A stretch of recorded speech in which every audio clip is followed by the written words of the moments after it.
सारा मांझी पागल हो, पतवार बदल कर क्या होगा, व्यवहार बदलना है ही नहीं, सरकार बदल कर क्या होगा। जी हाँ दोस्तों, मैं आरडी भारती और आप देख रहे हैं बिहारी सुल्तान। बिल्कुल ताज़ा अपडेट्स लेकर हम आपके सामने हाजिर हैं। देर रात हमारे रेल मंत्री पीयूष गोयल जी ने एक ट्वीट किया और ट्वीट के माध्यम से देश की जनता को बताया है उन्होंने कि 1 जून से 200 नॉन एसी स्पेशल ट्रेन चलाए जाएंगे। अगर आप हमारे चैनल पर नए हैं तो चैनल को सब्सक्राइब कीजिए, वीडियो अच्छा लगे तो इसे लाइक कीजिए, शेयर कीजिए और आप हमें ट्विटर पे भी मिल सकते हैं, फॉलो कर सकते हैं और इमीडिएट जानकारी हमसे ले सकते हैं। अब हम आपको बता रहे हैं कि देश भर में जितनी भी खबरें आई अभी तक, हमारे पीयूष गोयल जी 22 मई के भी ट्रेन चलाने वाले थे। उसी ट्वीट के आधार पर, क्योंकि ब्लू टिक लगा हुआ है, हमारे देश के रेल मंत्री हैं, आदरणीय रेल मंत्री जी जब बोले तो कौन भला झूठ उसे मानेगा।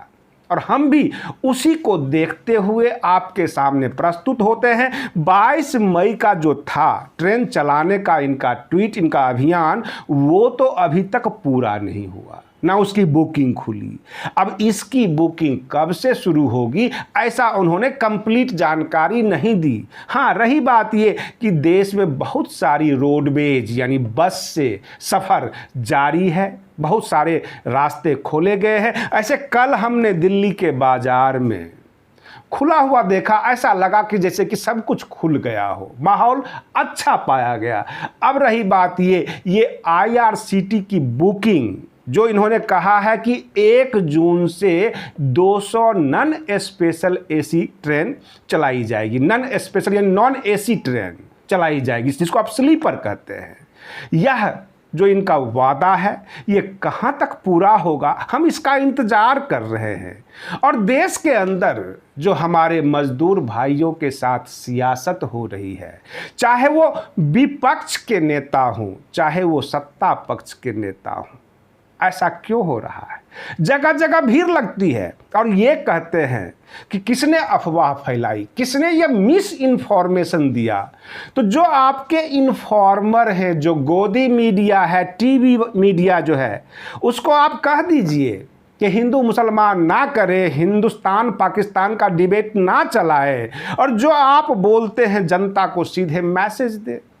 वह तो अपने काम में व्यस्त हैं, आपका वोट बैंक तैयार करने में लगे रहते हैं और हमारे देश के मजदूर भाइयों को, आम जनता को अनाथों की भांति आपने छोड़ दिया है, सड़कों पर छोड़ दिया है। और इनका भी अब शहर से मोह भंग हो गया है। अब ये अपने गांव जाना चाहते हैं, भूखे प्यासे, किसी भी तरह। साफ साफ कहते हैं मरना भी है तो अपने गांव में जाकर। अब कौन समझाए इनको? रही बात ये, आपको लगता है कि कोई विपक्ष का नेता कुछ काम करेगा तो श्रेय जनता उसको दे देगी, सामने चुनाव का भी डर है, लेकिन आप रोकने के क्रम में इन मजदूर भाइयों को क्यों मार रहे हैं? अगर 1000 बस कांग्रेस ने ऑफर किया, 500 सच होगा, 700 सच होगा, ऐसे 889 बस सही पाया गया है, आप उसी का अनुमति क्यों नहीं दे दिए? आप स्कूटर और ऑटो के नंबर को लेके क्यों बैठ जाते हैं डिबेट करने के लिए? क्या ये जनता आपकी नहीं? क्या इसका वोट आपने नहीं लिया है? कहने का तात्पर्य है, हमारी सत्ता पक्ष हमारे मजदूर भाइयों के साथ दुश्मनों जैसा व्यवहार क्यों कर रही है? आज हम सवाल कर रहे हैं। तड़पते भारत में खिलखिलाते बच्चे, वह भी केवल भोजन को देखकर। आप जरूर देख रहे होंगे इस वीडियो में। और सबसे बड़ी बात यह है कि आपने सुना होगा 21वीं सदी का भारत। क्या ऐसा भारत जो पिता अपने पुत्र की लाश को छोड़कर भाग जाए, अपना परिवार के लोग लाश लेने के लिए तैयार ना हो? ये कोरोना संकट है और सरकार भी गैर जिम्मेदार, हर कोई सियासत कर रही है। सड़क पर किसी नेता को आपने नहीं देखे होंगे, मीडिया वाला जाता है, हालचाल पूछता है, और हमारे मजदूर भाई भी कहते हैं कि 2019 की गलती अब भाई दोबारा नहीं होगी। 2020 में हिसाब कर लूंगा, नहीं तो 2024 में हिसाब बराबर होगा। हमारे मजदूर भाइयों के साथ जो ये भद्दा मजाक हुआ, ये वे लोग हैं जो आपकी छोटी छोटी व्हाट्सएप मैसेज को भी सच मान लेते हैं। आपके 15 लाख के वादे को इन्होंने सच माना। आपने कहा अच्छे दिन आएंगे, ये सच मान लिए। नोटबंदी में आपने दिन भर लाइनों में खड़ा करके रखा, ये भूल गए, क्योंकि उस वक्त आप यह कह रहे थे कि अमीरों को लूट रहा हूं, काला धन पकड़ रहा हूं, और इनको बर्दाश्त हो गया। इस बार तो आपने अमीरों को जहाज से भिजवाया है, इनको सड़कों पर छोड़ दिया और इन्होंने अपनी आंखों से देखा है। अमीरों के लिए आपने एसी ट्रेन चलवाया, इनको सड़कों पर छोड़ दिया। जब कोई विपक्ष इनके लिए बस लेकर खड़ा हुआ तो आप माइक्रोस्कोप लेकर उसकी कागज की जांच करने लग गए।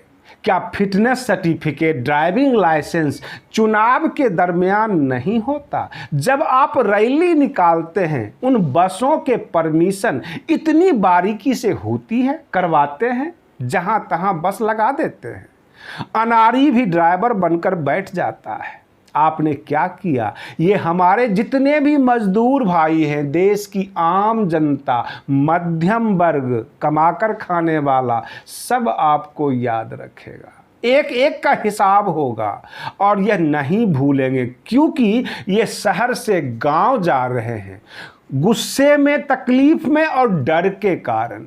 कम से कम 6 महीने अब ये लौटने वाले नहीं हैं। और ऐसे भी अक्टूबर में ही चुनाव होना है बिहार विधानसभा का।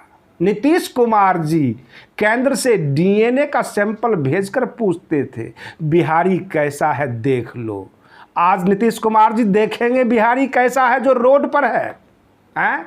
और कभी उससे बात नहीं करते हैं, कहते हैं धैर्य पूर्वक रहिए, जहां है वहीं रहिए। ये वे नीतीश कुमार हैं और ये हमारे मजदूर भाई सबका हिसाब लेंगे। सुशासन बाबू को बुलाकर हालचाल पूछेंगे कि सुशासन बाबू, अब हमारी बारी है, अब हमारी अदालत में आप आ चुके हो। जनता फैसला सुनाएगी, जनता साफ साफ कहेगी सिंहासन खाली करो कि जनता आने वाली है। आप बने रहिए बिहारी सुल्तान चैनल के साथ। हम आपको फिर दूसरे वीडियो में मिलते हैं, तब तक के लिए धन्यवाद। जय भीम, जय भारत।